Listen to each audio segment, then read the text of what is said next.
Respected Principal Madam and my colleagues, my dear children, good morning to all. Good morning.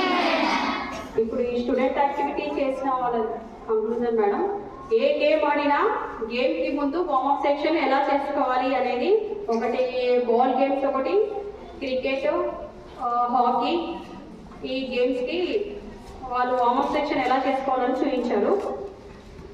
Today teacher activity marathon అంటే తెలుసా ఎవరికైనా? తెలీదా? Marathon race గురించి విన్నారా? Okay. అప్పట్లో marathon నగరం ఉండేది ఒకటి, మారథాన్ అనే నగరం. ఆ నగరంలో గ్రీకులు, పర్షియన్స్ ఆ నగరం కోసం యుద్ధం జరిగింది బాగా. ఎవరెవరికి? గ్రీక్కి, పర్షియన్స్కి మధ్య 5,000 మంది సైనికులతో గ్రీకు మీద ఎవరు పర్షియన్స్ వాళ్ళు యుద్ధం చేయడానికి వచ్చారు. ఆ యుద్ధంలో పర్షియన్స్ ఓడిపోవడం జరిగింది, గ్రీకు గెలవడం జరిగింది. గ్రీకులు గెలిచిన తర్వాత గ్రీకులోంచి ఒక సైనికుడు, పెళ్లిపాడ్ అనే సైనికుడు, ఏది మారథాన్ నగరం గెలిచిందని చెప్పడానికి పెళ్లిపాడ్ అనే సైనికుడు 42 కిలోమీటర్స్ ఏథెన్స్ వరకు, ఎక్కడి నుంచి?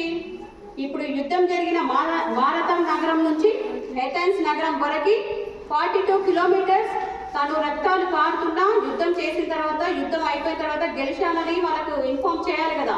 వాళ్ళకి చెప్పడం కోసం తను దెబ్బలు తాటి ఎంత రక్తం కారినా 42 కిలోమీటర్లు పరిగెత్తి ఏథెన్స్ నగరానికి వెళ్ళి అక్కడ ఉన్న రాజులకు మనం గెలిచామని చెప్పిన తర్వాత తను మరణించడం జరిగింది. ఎవరు? ఫిలిప్పైడ్. తను చెప్పడం వల్లనే వాళ్ళకు గ్రీకు గెలిచిందని తెలిసింది. గ్రీకు ఎందుకు గెలిచింది?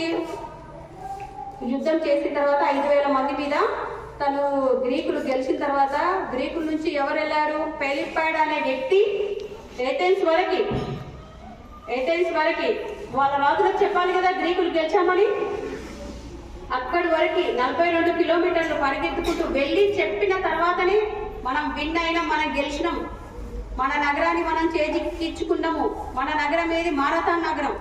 ఆ నగరాన్ని మనం చేజిక్కించుకున్నామని చెప్పడానికి పరిగెత్తుకుంటూ 42 కిలోమీటర్లు ఎక్కడ ఆపకుండా వెళ్ళి వాళ్ళకి ఆ రాజులకు చెప్పాడు. ఏమని? మనం గెలిచినామని చెప్పిన తర్వాతనే తను చనిపోవడం జరిగింది. అలా 42 కిలోమీటర్లు పరిగెత్తి చనిపోవడం జరిగింది. కాబట్టి ఆ పేరు మీద ఇప్పుడు మారథాన్ నగరం గెలిచింది కదా.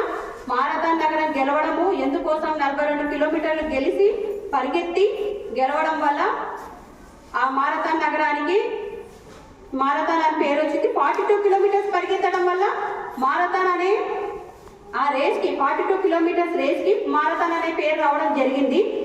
అలాగే ప్రతి మారథాన్ 42 కిలోమీటర్స్ పరిగెత్తే ప్రతి మారథాన్ రన్నరు 42 కిలోమీటర్స్ పరిగెత్తే ప్రతి మారథాన్ రన్నరు ఫినిషింగ్ లైన్ వచ్చేసరికి తను చనిపోవడం జరుగుతుంది, లేకపోతే హార్ట్ అటాక్ రావడం జరుగుతుంది. ఎందుకు అంటే పరిగెత్తి 42 కిలోమీటర్స్ పరిగెత్తడం వల్ల బాడీ బాగా హీట్ అయిపోతుంది.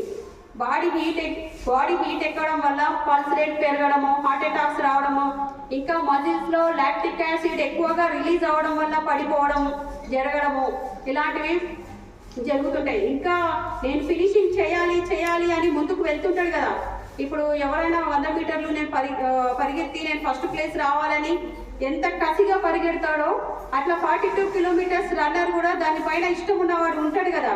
ఇప్పుడు నాది 42 కిలోమీటర్స్, నా మారథాన్ రేస్ నా స్పెషలైజేషన్ మారథాన్. నేను 42 కిలోమీటర్లు నేను క్లియర్ చేసే వరకు నేను ఎక్కడ ఆపను అనే వాళ్ళకు కూడా ఒక్కొక్కసారి పడిపోవడం జరుగుతుంది. కాబట్టి మధ్యలో ఆ రేస్ జరిగే మధ్యలో 42 కిలోమీటర్స్ మధ్యలో కూడా వాళ్ళకి వాటర్ సప్లై ఇవ్వడం జరుగుతుంది. ఎందుకు అంటే బాడీ హీట్ అవుతుంటుంది కదా. ఆ బాడీ హీట్కి వాళ్ళు తట్టుకోలేక వాటర్ మొత్తం పోసుకోవడం జరుగుతుంది. వాటర్ వేసుకుంటే కొంచెం కూల్ అవుతుంది కదా, దానికోసం బాడీ కూల్ కోసం మధ్యలో వాటర్ వేసుకుంటూ వాళ్ళు పరిగెత్తడం జరుగుతుంది. ఇలా వీళ్ళు గెలవడం వల్ల 42 కిలోమీటర్స్ రేస్కి మారథాన్ రేస్ అని పేరు పెట్టడం జరిగింది. ఈ మారథాన్ని 1892లో మోడర్న్ మారథాన్ ఒలింపిక్స్ లో కూడా ఫస్ట్ టైం 42 కిలోమీటర్స్ రేస్ ని పెట్టడం జరిగింది. అర్థమైందా? ఏమర్థమైంది? ఎవరెవరికి యుద్ధం జరిగింది? ఎవరు వెళ్ళి ఏథెన్స్ నగరానికి ఎవరు వెళ్ళి ఇన్ఫార్మ్ చేసిరు? ఓకే. 42 కిలోమీటర్స్ పరిగెత్తడం వలన దానికి మారథాన్ అనే పేరు వచ్చింది ఆ రేస్కి. Thank you.